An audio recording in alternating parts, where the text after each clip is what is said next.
दोस्तों नमस्कार। आज हम फिर हाजिर हैं एक नई वीडियो के साथ। जिस खबर का असर आपकी जेब में पड़ता हो उसकी जानकारी देना हमारी जिम्मेदारी है। तो आइए शुरुआत करते हैं आज के वीडियो की। और हमने आपसे वादा किया था कि हम निजीकरण के फायदे और नुकसान दोनों लेकर आएंगे। तो आज के इस वीडियो में हम निजीकरण के फायदे भी बताएंगे और निजीकरण के दुष्प्रभाव भी बताएंगे। इसके पहले की वीडियो शुरू करें तो आपने यदि हमारे 4 ये वीडियो नहीं देखे हैं जो कि हमने निजीकरण से संबंधित ऑलरेडी चैनल में पोस्ट किए हैं।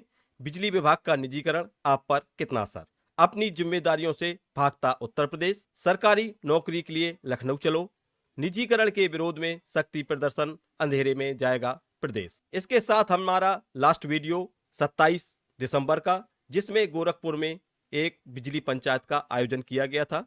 आपने यदि ये वीडियो नहीं देखे हैं तो चैनल में जाएं और ये वीडियो पहले देख लें। तो आज हम बात करते हैं कि प्राइवेटाइजेशन से आम जनता के ऊपर, जिसका संबंध ना तो सरकारी नौकरी से है, ना ही निजी कंपनियों से है, ना ही किसी राजनीति पार्टी से है, और ना ही किसी ऐसे संगठनों से जो कि निजीकरण का विरोध कर रहे हों या निजीकरण के पक्षधर हों। तो हम एक आम आदमी की हैसियत से, यानी हम न्यूट्रल पॉइंट ऑफ व्यू से देखेंगे कि प्राइवेट यानी निजीकरण का असर हमारी जिंदगी में क्या हो सकता है और ये हमारे लिए अच्छी चीज है या बुरी चीज है। तो यहाँ पे सबसे पहले हम बात करेंगे कि सरकार निजीकरण क्यों करने जा रही है। तो यहाँ पे सरकार का सिर्फ एक ही तर्क है और वो तर्क कह रहा है कि ये विभाग घाटे में जा रहा है। वहीं पर कारपोरेशन का ये भी कहना है कि हमारा घाटा 1,10,000 करोड़ रुपए जरूर है, लेकिन वहीं पर 1,15,825 करोड़ रुपए का बिजली का बिल बकाया भी है। तो यदि इतना बिजली का बिल बकाया है तो ये क्या वास्तव में घाटा है, और यहाँ पे केवल निजीकरण ही एकमात्र ऐसा रास्ता बचता है जो कि सरकार के लिए जरूरी है। तो आइए इन सभी सवालों के जवाब हम एक एक करके देते हैं और चीजों को समझते हैं जो कि निजीकरण के पीछे बताई जा रही हैं। तो आइए जानते हैं कि किस डिस्कॉम के ऊपर कितना बिल बकाया है।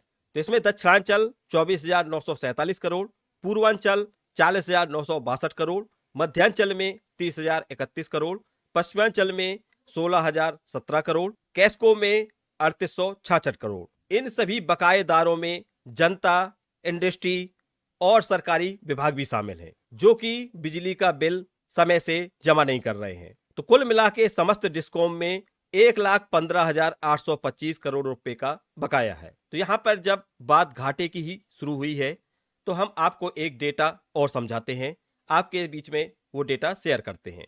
भारत में इस समय कर्ज जो पहुंच गया है वो 161 लाख करोड़ से ऊपर का कर्ज भारत के ऊपर हो गया है। ये हमारे आंकड़े नहीं हैं, ये सोर्स फाइनेंस ऑफ मिनिस्ट्री का है। तो कोई भी सरकार 4 तरह से कर्ज लेती है, जिसमें देसी कर्ज होता है और सार्वजनिक कर्ज होता है, विदेशी कर्ज होता है, अन्य कर्ज होते हैं। जून 2024 तक भारत का विदेशी कर्ज 682.3 बिलियन डॉलर था। यह मार्च 2024 से 2% की बढ़ोतरी है। वहीं भारत का कुल कर्ज चालू वित्त वर्ष 2023-24 में जुलाई सितंबर तिमाही में बढ़कर 2.47 लाख करोड़, यानी हम इसे आंकड़ों में समझें तो 205 लाख करोड़ रुपए हो गया है। तो 161 लाख करोड़ से अब यह संख्या 205 लाख करोड़ पहुंच गई है। भारत सरकार भी यहां पे कर्ज में दिखाई दे रही है। तो यहां पे भी सरकार के पास केवल एक ही विकल्प बचता है और वो है निजीकरण का, क्योंकि जैसा सरकार ने तर्क दिया है कि केवल हम घाटे की भरपाई करने के लिए निजीकरण करने जा रहे हैं और जनता की सेवाओं में कोई भी फर्क नहीं आने वाला है। और यहाँ पे उत्तर प्रदेश सरकार का जो तर्क दिखाई देता है उसमें तो यही निकल के आता है कि सिर्फ घाटे की भरपाई करने के लिए निजीकरण किया जा रहा है। इस भव्य इमारत को देखकर आप जरूर पहचान गए होंगे, आपको ये पता चल गया होगा कि हम किस इमारत की बात कर रहे हैं। तो ये हमारे देश का नया संसद भवन है। अभी कुछ दिन पहले ही भारत सरकार ने इसका उद्घाटन किया और इसको प्रयोग में लाया गया। इसकी कुल लागत यदि आपको नहीं पता है तो हम आपको बता देते हैं कि यह लगभग 1200 करोड़ रुपए में तैयार हुआ है और इस प्रोजेक्ट का काम टाटा प्रोजेक्ट ने पूरा किया है, जिसकी लागत उस समय अनुमानित लागत थी 971 करोड़, लेकिन बनते बनते यह 1200 करोड़ में पहुंच गया। तो इसको यहाँ पे बताने का केवल एक ही मात्र उद्देश्य है कि जब हमारी भारत सरकार 205 लाख करोड़ रुपए के कर्ज में हैं, तो क्या ये संसद भवन जरूरी है? जी हाँ, बिल्कुल जरूरी है, क्योंकि हमारे देश की आन बान शान का प्रतीक हमारी संसद भवन होती है। तो यहाँ पे हम घाटे या मुनाफे को नहीं देखते हैं और सीधा हमारे ये छवि की बात होती है एक देश की। तो इस प्रकार की भवन का निर्माण करना किसी भी देश के लिए गौरव का प्रतीक होता है। हम यहाँ पे बिल्कुल इस पक्ष में हैं कि इस प्रकार के भवन का निर्माण बिल्कुल होना चाहिए। हमारे कहने का मतलब यहाँ ये है कि हर स्थिति में घाटा या मुनाफा देखना सही नहीं होता है। इसके अलग अलग पहलू होते हैं। हर किसी चीज को एक तराजू में नहीं तोला जा सकता है। उसके पीछे के जो कारण हैं उनको जरूर देखना होता है। आप किसी भी अर्थशास्त्री को पढ़ने की कोशिश करें तो हमेशा निजीकरण के पक्ष में रहा है। उसके पीछे का कारण भी हम आगे समझने की कोशिश करते हैं। आज हम एक न्यूट्रल पॉइंट ऑफ व्यू से देखने की कोशिश करते हैं कि प्राइवेट कंपनी सार्वजनिक क्षेत्र की कंपनी में क्या अंतर होता है। तो सबसे पहले हम देखने की कोशिश करते हैं कि प्राइवेट कंपनी में एक एम्प्लॉय किस प्रकार कार्य करता है और एक सार्वजनिक क्षेत्र की कंपनी का एम्प्लॉय का व्यवहार और कार्य कैसा होता है। तो यदि हम निजी कंपनी की बात करें तो यहाँ के एम्प्लॉय का सिर्फ एक ही उद्देश्य होता है और अपने मालिक के प्रति एक ही वफादारी होती है, और वो वफादारी होती है कि मालिक को कैसे भी ज्यादा से ज्यादा फायदा पहुंचाया जाए। इसलिए ऐसा माना जाता है कि प्राइवेट सेक्टर के कर्मचारी हमेशा ज्यादा एक्टिव और मेहनती होते हैं, क्योंकि मालिक को सिर्फ कमाई दिखानी होती है। जिसे हम इस प्रकार कह सकते हैं कि एम्प्लॉय के दिमाग में हमेशा सिर्फ एक ही चीज चलती है और वो होती है किसी भी प्रकार मालिक को खुश करना। यही यदि इसके विपरीत हम बात करें सरकारी कंपनी की, तो आमतौर पे ऐसा देखा जाता है कि सरकारी कंपनी और उसके कर्मचारी लेजी होते हैं। खासकर भारत में इस तरह की धारणा दिखाई देती है। अच्छे से काम नहीं करते हैं, उनकी ग्राहक से बातचीत व्यवहार का जो तरीका होता है वो अच्छा नहीं होता है। तो यहाँ पर ज्यादातर अर्थशास्त्रियों का मानना है कि प्राइवेट सेक्टर में कंपटीशन बढ़ता है, जिससे कंपनी अपने ग्राहकों को उच्च सेवा प्रदान करने का प्रयत्न करती हैं। तो ये एक बिल्कुल सही चीज है और ये दिखाई भी देता है। इसको हम ये कह सकते हैं कि एक बेसिक आर्गुमेंट है प्राइवेट सेक्टर के लिए। यहीं पे यदि हम बात करें पब्लिक सेक्टर के पक्षधर की, तो उनका आर्गुमेंट है कि मुनाफा कुछ ही लोगों के हाथ में जा रहा होता है, जनता के फायदे के लिए कोई कंपनी काम नहीं कर सकती। तो यहाँ पे जो तर्क दिया जाता है वो यही दिया जाता है कि किसी भी प्राइवेट कंपनी का सिर्फ एकमात्र उद्देश्य होता है और वो होता है प्रॉफिट कमाना, क्योंकि उनकी जवाबदेही होती है अपने शेयर होल्डर्स के लिए। उनको जवाब देना होता है कि कंपनी प्रॉफिट में क्यों नहीं है। जो निजीकरण के विरोधी हैं उनका मानना है कि किसी भी सेवा के पीछे मुनाफा कमाना ही एकमात्र उद्देश्य नहीं हो सकता है, यह पूरे सेक्टर को बर्बाद कर सकता है। प्राइवेट का मतलब ही सिर्फ एक ही काम होता है और वो होता है पैसे कमाना। और जब किसी सेक्टर में, किसी इंडस्ट्री में एक मोनोपोली हो जाती है तो वहां पे कीमतें बढ़ना लाजमी हो जाता है। सार्वजनिक कंपनी का तो उनका सिर्फ एक ही मकसद होता है। यहीं पे हम बात करें सार्वजनिक कंपनी का, तो उनका सिर्फ एक ही मकसद होता है कि वो अपनी जनता को बेहतर सेवाएं कम कीमत में कैसे दे पाएं। तो यहाँ पे जो उद्देश्य निकल के आता है वो प्रॉफिट या हानि का उद्देश्य नहीं होता है, केवल सेवाओं को बेहतर करने का ही एकमात्र उद्देश्य होता है।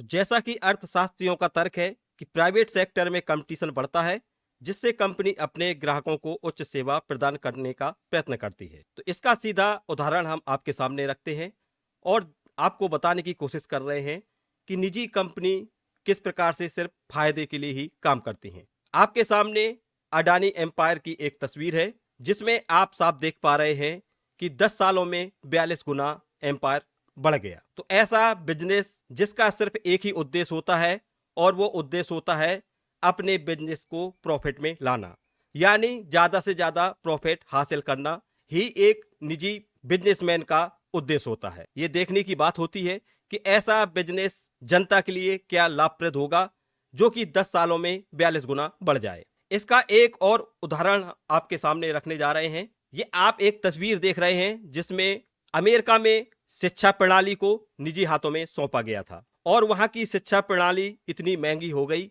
कि वहां से आर्थिक रूप से कमजोर बच्चों का पढ़ना मुश्किल हो गया। उनको पढ़ाई के लिए सिर्फ लोन पे ही डिपेंड रहना होता है और बिना लोन लिए वो पढ़ाई नहीं कर पाते हैं।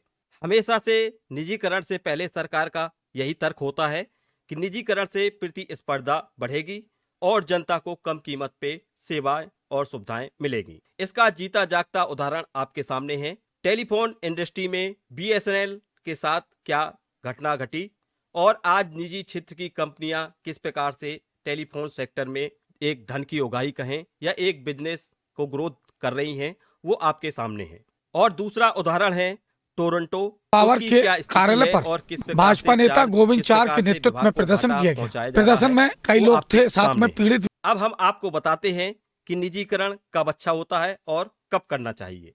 तो सबसे पहले हम आपको बता दें कि निजीकरण उस विभाग या उस इंडस्ट्री में कभी नहीं करना चाहिए जहां पे मोनोपोली का खतरा हो। कोई भी कंपनी बिजनेस करने आती है लेकिन धीरे धीरे वो अपने अधिकार में उस क्षेत्र को लेना शुरू कर देती है और अपने मनमाने ढंग से उसकी कीमत तय करती है। तो बिजली के निजीकरण के लिए 4-6 कंपनी ही आगे आएंगी।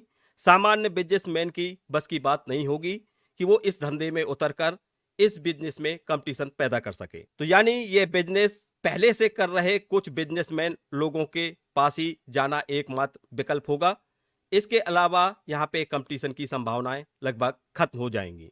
इसको हम आपको एक उदाहरण के रूप में समझाते हैं कि यदि डिफेंस कंपनी को निजी हाथों में सौंप दिया जाए तो किसी भी निजी कंपनी का जो प्रथम उद्देश्य और एकमात्र उद्देश्य होता है वो होता है प्रॉफिट कमाना। तो अपने माल को बेचने के लिए उनका यही उद्देश्य होगा कि आपस में लोग ज्यादा से ज्यादा लड़ाई करें और हमारे हथियार खरीदें।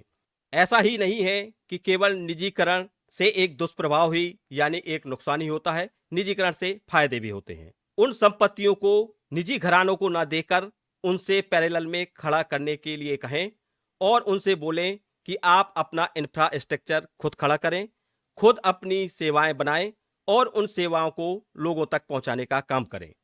तो यदि वो अपनी लागत लगाती हैं, अपना इंफ्रास्ट्रक्चर खड़ा करती हैं, अपना बिजनेस शुरू करती हैं, तो ये निश्चित निजीकरण यानी प्राइवेटाइजेशन एक अच्छा काम हो सकता है। बिजली विभाग की संपत्ति किसी की निजी संपत्ति नहीं है, ये जनता के पैसों से बनाई गई संपत्ति है जो आप दूसरों को कमाने का मौका दे रहे हैं। यानी जमीन और संसाधन ये जनता की कमाई के हैं और इनका प्रॉफिट और कोई लेने जा रहा है। ऐसी सार्वजनिक संपत्ति बेचने का मतलब देश को लंबी अवधि में घाटा हो सकता है और किसी एक का एकाधिकार हो सकता है। जब भी लाभ की भावना ही निजी कंपनियों का उद्देश्य हो, वहां निजीकरण नहीं करना चाहिए।